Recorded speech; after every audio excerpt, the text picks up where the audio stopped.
Today's episode is brought to you by FAMM. Have you heard about FAMM? I've been running FAMM, the Fertility Awareness Mastery Mentorship Program, for a couple of years now. It's a mentorship program specifically designed for women's health professionals looking to use the menstrual cycle as a diagnostic tool with their clients. Not only does FAMM prepare you to teach fertility awareness to your clients, but by combining the science with the practical application of charting, it allows you to support your clients by monitoring their fifth vital sign in a standardized way. Enrollment for FAMM only opens once per year. Head over to fertilityfriday.com/FAMMlive to join the waiting list and be the first to know when early bird registration opens for next year's class of 2024. That's fertilityfriday.com/FAMMlive. This is the Fertility Friday podcast, episode number 472.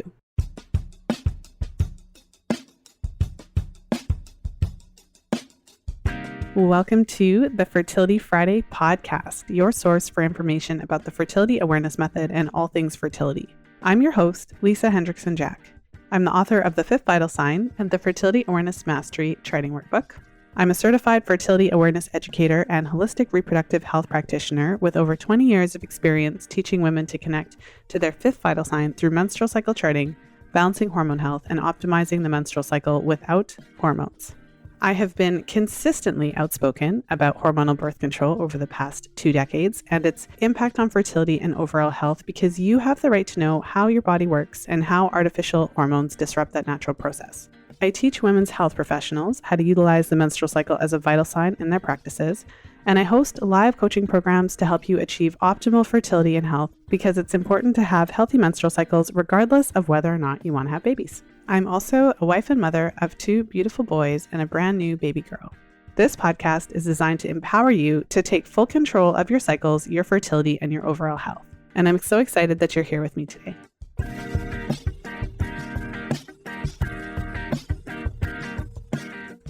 Today I'm sharing a brand new FAMM Research episode. In today's episode, I'm going over a pretty controversial study that looks at how the pill affects the clitoris and the vaginal structures, essentially. So what is the effect of hormonal contraceptives on the volume of the clitoris as well as on sexual function? And I would say the study is fairly controversial. It had a smaller sample size, and I know I've had some feedback on that. This is a study that I quoted in the Fifth Vital Sign, and we'll get into some of those little nitpicky things and why I still think the study is relevant, regardless of some of those critiques. So without further ado, let's go ahead and jump right in.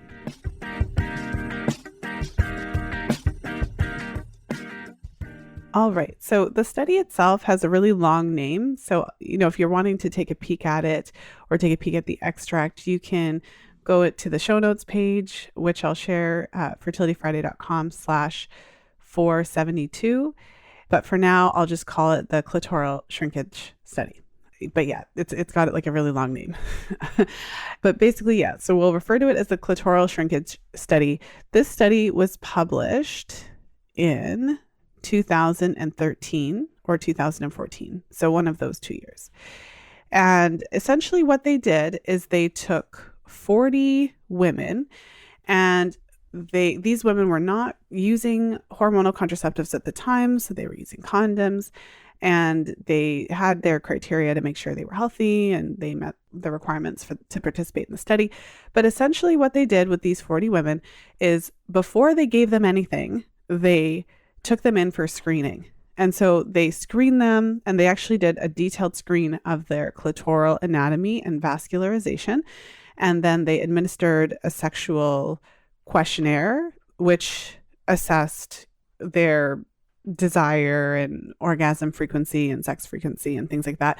So they were essentially trying to get different markers of sexual function. So they were looking at physical markers. They also did hormone testing. So they were also looking at the testosterone levels and a variety of other hormones to identify their hormones, or a variety of other studies to identify their hormones. And so it was an interesting look into sexuality of the participants. And so after they did this pre-screening situation, they then put them on contraceptives, and they divided them into two groups. One group was given an oral contraceptive, which is a combined synthetic estrogen progestin containing drug. So they gave them Yasmin. And then the second group received the ring, so the vaginal ring, which is also a combined estrogen progestin combination. But the one group got Yasmin, and then the other group got the Nuva ring. And so they had these women use these drugs for 6 months, and then they did the testing again to see what happened. So after the 6-month period, they did the same things. They measured the clitoral anatomy, vascularization, and then they looked at the hormones. And so what we're going to talk about is what they found. And so for those of you who've read The Fifth Vital Sign and remember some of the data that I shared in chapter 7, which is the pill chapter, you may have remembered a brief mention of the study, because there's a stat in there that I would say is one of the scariest stats in the book. I feel like there's two specific stats that I share in the book that really freak women out about contraceptives. And the first one is the clitoral shrinkage aspect. So what the researchers found was that all of the women who had used these contraceptives over the 6-month period had a reduction in the clitoral volume, meaning the clitoris shrunk. And the average reduction was about 20%. When I looked at the numbers, it's somewhere between about 22 to 23% reduction overall on average. So literally the clitoris shrunk over that period of time. And the second stat, which is not related to this study, that is, I would say, the second stat that's really scary when women are kind of diving into the weeds that I shared in my book, is the stat about ovarian shrinkage. And so women who are on contraceptives do see a reduction of their ovarian volume, meaning the ovaries shrink by about 50%. And so those are the two scary stats. And I think whenever I talk about these stats, I get a lot of interesting reactions. So one of the reactions that I get from sharing this information, again, I didn't make it up. I'm reading what the studies show, right? It's not like I'm coming up with this stuff. So I find it interesting that people get upset with me. But one of the pieces of pushback I get, I suppose, is the kind of fear around talking about this stuff, because if you talk about some of the harmful things associated with the pill, then of course people are going to say, well, you're going to dissuade women from using the pill. You're going to get all these women to not want to use the pill. And I find that to be the most interesting argument. So we're going to lie to them, right? So you're afraid that if I tell these women what the research actually found, how the pill affects the body in these different ways, you're afraid that that's going to make women not want to use it. And so your solution is just to not tell them, right? Like that doesn't make sense to me. And of course, then the other reaction I often get is a fear. Because I mean, I've used the pill, many women have used the pill, 100 million women worldwide, right? Something like 80% of us will use it at least at some point or another. So most of us have used it. So I think the natural question is, well, what does this mean? Is this permanent? And so I haven't seen any research to indicate that these types of effects are permanent, that there's a permanent shrinkage that just never recovers. These results that we're seeing are often related to hormonal changes. And it's really helpful to know how the pill operates in the body. So when you think about why is this happening? So go back to the clitoral shrinkage study. One of the results that they also found, which is consistent across all women. So I think one of the things to be clear on is that when we use the word side effect, it gives the impression that only some women experience side effects. And when we're talking about the pill, not every woman experiences the same experience. And so when we think about side effects, you can think, okay, well, the common side effects on the pill are depression, low libido, change of sexual function. Some women experience anxiety or panic attacks, but not everybody experiences that. Not everybody experiences these specific markers, but there are certain effects that the pill has on every woman who takes it. And so, and that's why we can use it as a birth control method. So the mode of action for the combined contraceptive pills, the pills that contain the combination of synthetic estrogen and progestin, the mode of action primarily is to suppress ovulation. And then another mode of, and how does it do that? How does it suppress ovulation? So it interferes with the conversation that is supposed to be happening between the hypothalamus, pituitary, and ovaries, essentially, the HPO axis. And when it does that, when it shuts down the conversation between the hypothalamus, pituitary, and ovaries, it shuts down ovarian function, or significantly impairs it. And as a result, we produce less of our natural hormones. And that is why we can't get pregnant on it. That's why it works as a birth control method. So when it shuts down ovarian function, we stop ovulating, we make significantly less of our natural hormones, estrogen, progesterone, and testosterone. And so this is one of the reasons why we see some of these changes. And the pill is known to reduce testosterone production and availability in all of the women who take it. And how it plays out between different women, now that's what we call side effects. So one woman may feel low libido or painful sex or be affected in different ways. But if you take all the women on the pill, all of them are going to have lower free testosterone. And so that's something to keep in mind. And in this study, it wasn't some of the women had a reduction in clitoral volume and others didn't. All of them did. The only question would be how much. So there was variability in terms of how much the volume of the clitoris decreased, and the average was about 20% or so, as I mentioned, but all of the women in the study experienced it. So why? Okay, so one of the other markers that they were looking at was SHBG, sex hormone binding globulin. And the way I always explain SHBG is if you were to picture, if you had some iron filings on the table and you pictured a magnet, SHBG is the magnet and it draws these free hormones to it and it keeps those hormones bound, so unavailable in the bloodstream. And so when you have a really high SHBG level, like too high, then it really does draw a lot of the free hormones out of the bloodstream. And so in this case, we're paying attention to testosterone. And so one of the things that is known about the contraceptive pill or whatever formulation, in this case, the ring as well, but the hormonal contraceptive family, is that it increases the SHBG. And one of the reasons logically that this could happen is the body is reacting to this influx of artificial hormone. When you're taking the pill, your blood levels of these artificial man-made estrogens and progestins that are not the same as our natural hormones, our blood levels of these artificial hormones increase because it's a hormonal contraceptive, right? And so this is one of the ways that the body is reacting and responding to this influx of artificial hormone by raising the SHBG level, potentially to try to get it under control. I mean, if you think about it, it kind of makes sense from that perspective. So what they found in this particular study was that the SHBG levels in all, in the participants increased by about 300% overall in the participants.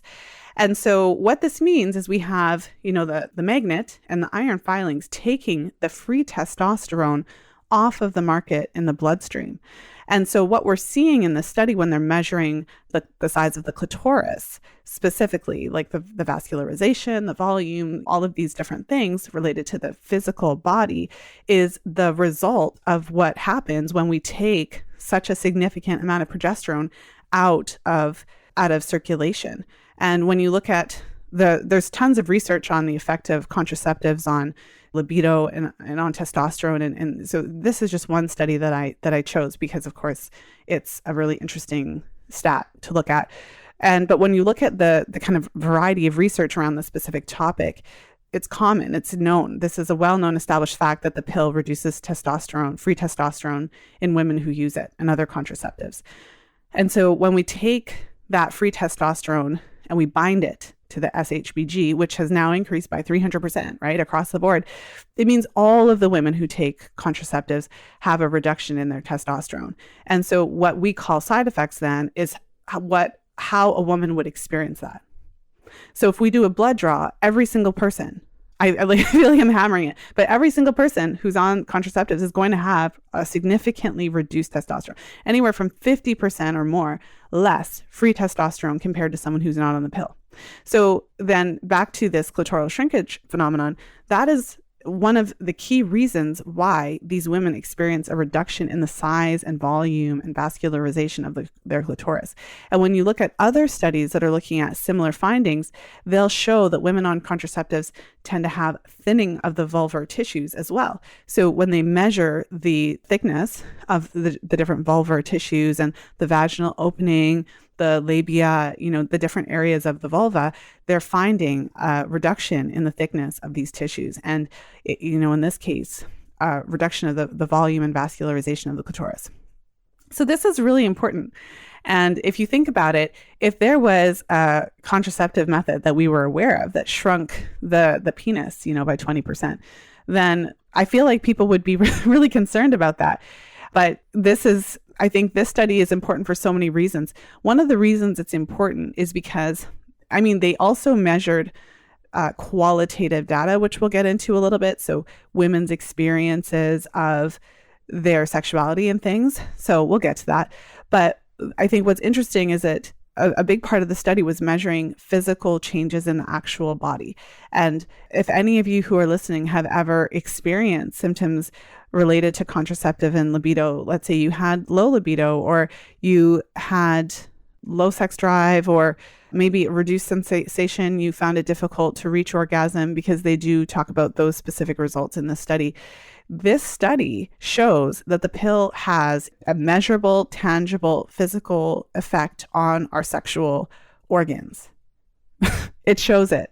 And if the clitoris is shrinking and if the vulvar tissues are thinning, then it stands to reason that that could affect our experience. It could affect our sexual sensation, enjoyment, orgasm. Like, it could affect these things. And ultimately, we don't necessarily know how much unless they really do go and study it. And that might be a challenging thing to study. But what I like and what I found interesting about this study is that you can't really argue this. Their clitoris shrank. And so if you've ever had that situation of going to a doctor and you're kind of, this is affecting me in one way or another, and they're kind of like, well, maybe you're just stressed out, right? And they're just completely disregarding how you feel. I feel like this study gives that credence of, no, this is a real thing. They found this. So in addition to then the specific physical aspects that changed, the researchers also found that many of the women in the study reported a reduced orgasm frequency. So they tested them before they were put on the contraceptives, and then they tested them 6 months after they used them for that duration of time. And there was a noted reduction in libido, reduction in the frequency of intercourse, as well as the orgasm frequency. Other studies have reported that women talk about having a reduced sensation. And another thing that was reported was increased pain with intercourse. So what does this study tell us? What are the conclusions we can draw from this?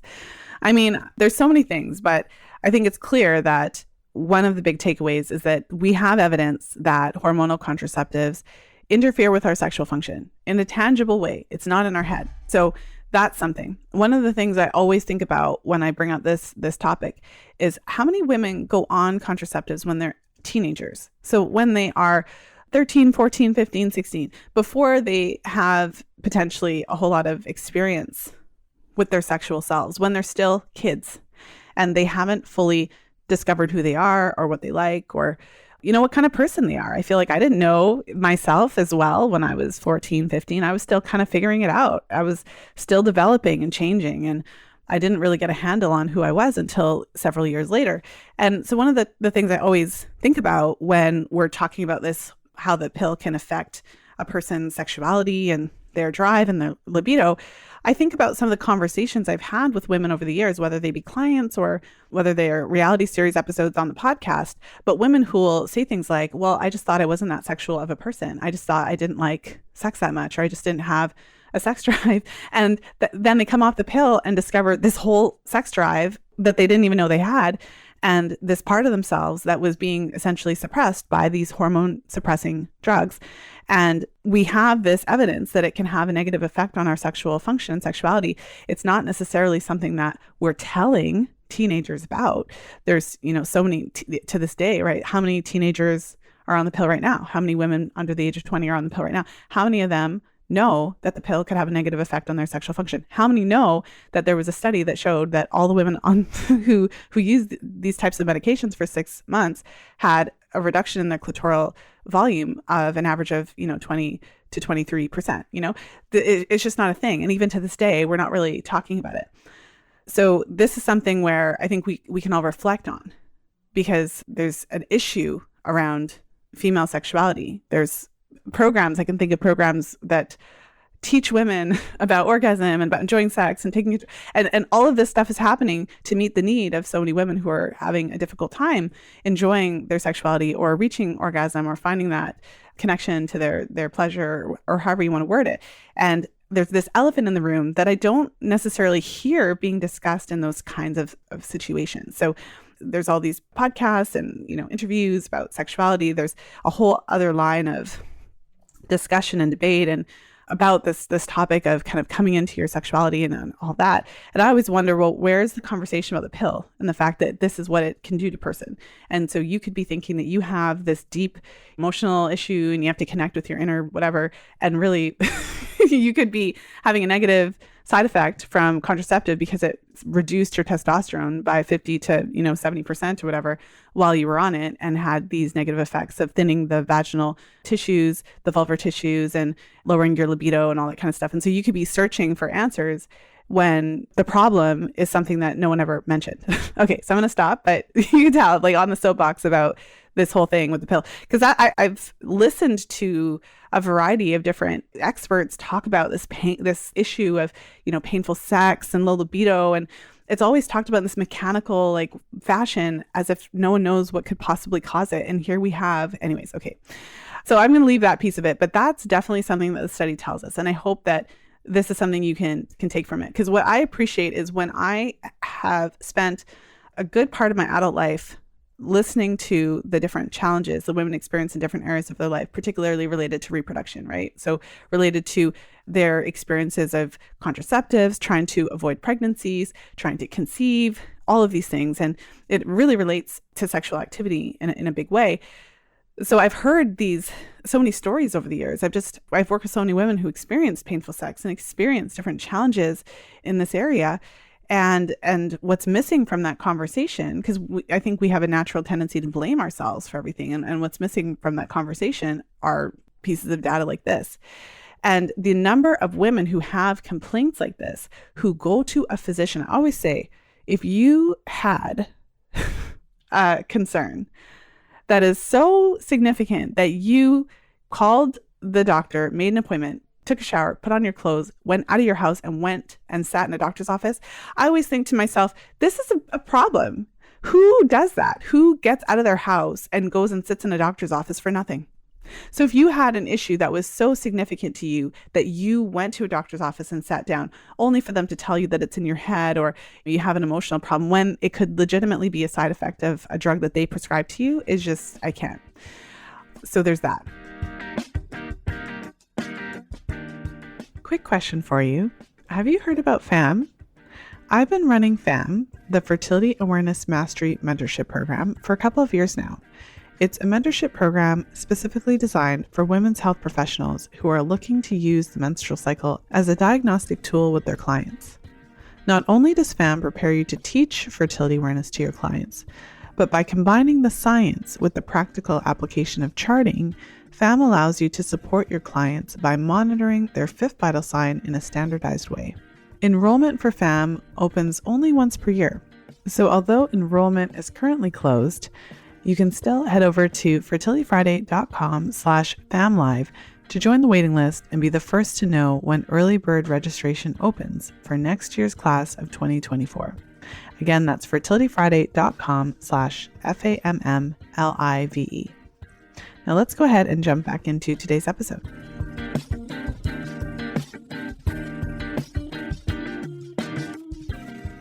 And so this is why I like studies like this, because it takes us out of the realm of theoretical and brings it into the physicality. So I do appreciate the qualitative data that they shared about women's kind of comments on their own sexuality and sexual experience. But I also appreciate how it brought it into, no, this is the size that it was before, and this is the size that it was after. And we can see that there's a causative element here. We can see that this drug reduced the volume and vascularization of these tissues.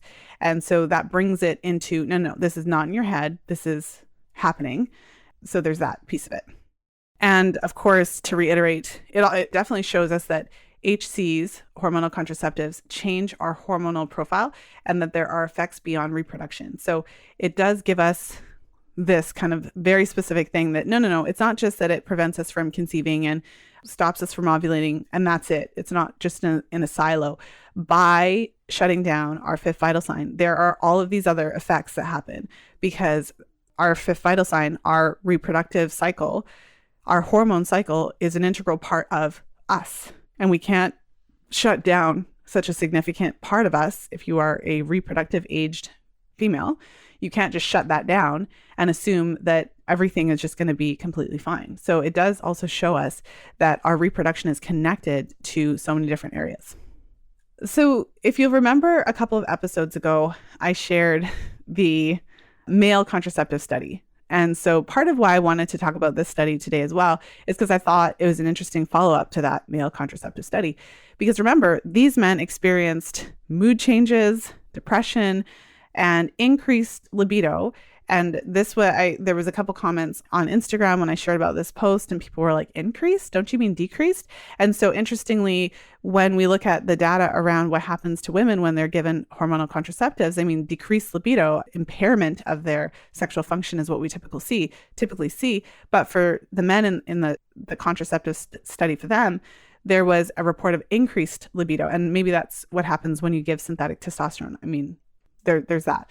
But interestingly, there's a decreased libido here and whatever. But to kind of bring it to that study, obviously that study was shut down because there was a committee of men or a committee of individuals who felt that, okay, that these side effects are too much and we need to step in and shut it down.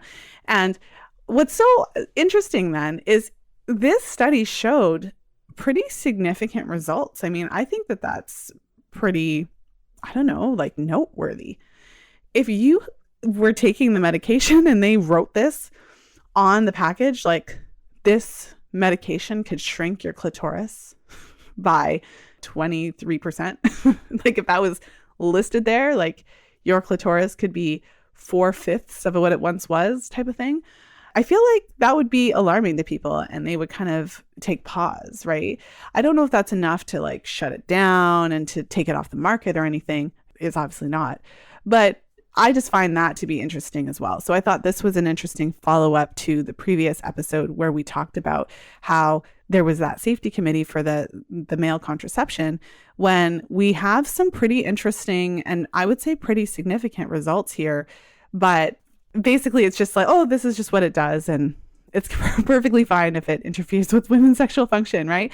So that's just something to ponder. And those are the questions that we just always continue to ask and don't necessarily have answers to.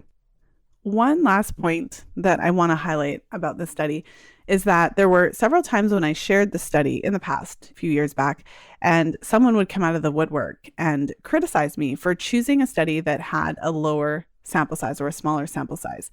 And we can get into that conversation about what is a sufficient sample size and what is a proper research when you're creating a study, what is a proper study design to encourage the most accurate results. But here's why I think we shouldn't just ignore a study because it has a smaller sample size. So obviously in a study with 40 women, you can't draw broad conclusions about every possible thing from the one study. What's interesting, however, is that the pill has been around for over 60 years. And so there are millions of studies on it. And when I talk about this study, for example, in the fifth vital sign, in the section where I'm talking about sexual side effects, I mean, I'm citing this alongside anywhere from 20 to 50 other studies that are looking at the variety of different effects on sexual function. So this study doesn't exist by itself. It's not that it's the only study that ever found that there was a shrinkage of vulvar tissues in women and a reduction in libido and reduction in testosterone. So this is a well-established phenomenon. That's something to keep in mind. If this was something that was just kind of a rare finding and it was never repeated, I could see potentially having that. But it is amongst a ton of research in this area that does show this very clear effect that the pill has on libido, sexual function, vulvar tissues in women, etc. So that's the first part. The second part is that when a study shows such compelling results, right? To show that all of the women experience this reduction in clitoral volume. My question is always, well, where's the follow-up? And this goes back, I think, when we're looking at research, we do have to take a step back and think about it in a broader context. I love reading research. I find it very interesting. This is one of the reasons why I love writing and why I released the book, because I know that not everybody is comfortable necessarily reading all these complex papers, distilling and interpreting them and writing them and including them in your writing in a way that is palatable, right? So that's definitely a skill that to have. And this is why we're doing these research series episodes, because I know that a lot of you are really interested in what the research has to say. And this is an interesting way to kind of engage with some of this research, right? But we have to look at it. Research isn't perfect. Research is done by people, and all of the people, myself included, we have our own bias. And so I am not coming at this subject completely objective. There's no way. I've worked my whole career with women who've had issues with contraceptives. So I'm certainly coming at it from a certain perspective, right? And when you're reading a research paper, the researcher is coming from a certain perspective as well. And if you read enough research papers, you can start to see how the researcher's perspective can affect how they interpret results. And this is something I've seen a lot. There was an example of that I shared in the same chapter in the fifth vital sign, where there was a study, and the study was designed to find out why women complain about contraceptives. And in fact, I'll make a note of that, and I'll make a point of including it in the series at some point, because that study is super interesting. But a quick summary of it is that they were looking of all the questions you could ask about, because this is something I complain about too. If for me, because I have a certain perspective and there's certain research that I would love to see done. And so the questions that I would be asking if I was a researcher and I could conduct a study may be different. And again, even the questions that are being asked that drive the studies that are being done, that comes back to the researcher's bias as well. So of all the questions that could be asked and all the research that could be done, there was a study that was looking at why women complained about contraceptives. And the purpose of the study was to find out why they complained. So the researchers found that 50% of the women in the study had issues with the contraceptives. They had side effects, they had complaints, they complained about libido, depression, anxiety, sexual side effects, all these complaints, right? And when you see that kind of a study, maybe someone that's coming from my perspective would look at that and say, okay, so 50% of women are complaining about the pill and coming off of it, trying to find a better version or trying to find a different alternative, then maybe there's something wrong with it. Maybe if half of the people who are taking it have an issue, maybe there's something wrong with it, right? And maybe if I was writing the paper, that would be my conclusion. Like, wow, this is a pretty significant, like half. I mean, if you went to a restaurant and half of the people hated the food, wouldn't you think there was something wrong with the food? No. But the researchers in that instance, they came to the conclusions that it's difficult for doctors to properly advise patients about the side effects without also dissuading them from using it. And so they were literally talking about how difficult it is for doctors to convey, like how hard it is for them to get these women on the pill, because when they tell them about the side effects, some of them don't want to take it. This is really difficult for the doctors, right? This is a great example of how the researcher and their bias and their perspective can literally change how they interpret the exact same results. They can come to a completely different conclusion with the same exact information because they're looking at it in a different way. Okay. And so when we're looking at research, we always have to remember that there's no such thing as perfect unbiased research. They can do their best to design the studies well, but at the end of the day, it's always human beings sharing about what they're doing. And who funds research? Research isn't free.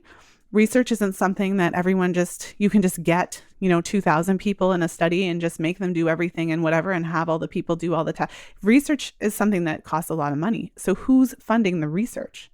And so to bring it back to the clitoral shrinkage study that we're talking about today, when I see a study like this with a small sample size showing that all of the participants had this significant negative result from using these contraceptives for a 6-month period, my question is, well, where's the follow-up study, right? Like, why wasn't that done? Where's the study now with 1,000 women or 2,000 women? But if the research is funded by the drug companies who benefit from the sale of these drugs, how is it going to benefit them to do a study with 2,000 women to confirm that all of them have a certain level of clitoral shrinkage, and right, like, to really solidify it in the research forever, to have this giant study that shows this negative, like, what would be the benefit for them? And I personally think, well, maybe this is one of the reasons why we're left with this interesting study, small sample size. We're not really seeing the follow-up on that. If I find an interesting study that looks at this further,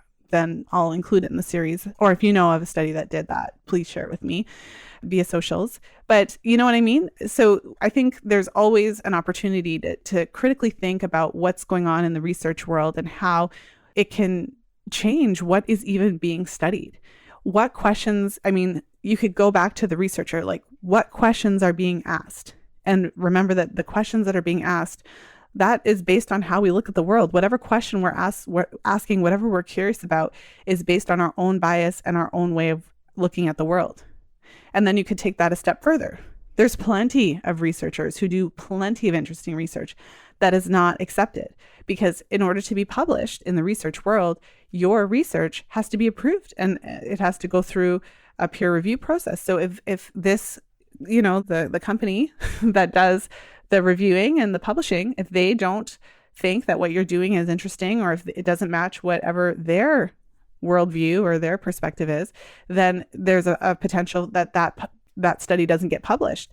And I've certainly been kind of around this small kind of fertility awareness niche for long enough to know that plenty of researchers who do certain types of research on certain topics tend to have to kind of shop around to different publishers to get these types of research fully published in mainstream channels. And there are certain researchers who don't really get that notoriety and either self-publish or whatever to get their work out there because they're not picked up by these major publishers. So anyways, just some things to ponder, because I found that argument to be really, really interesting about, well, let's disregard the whole study because it's not a big sample size. And I say, well, I don't think we should disregard the whole study because there's plenty of studies that show similar results.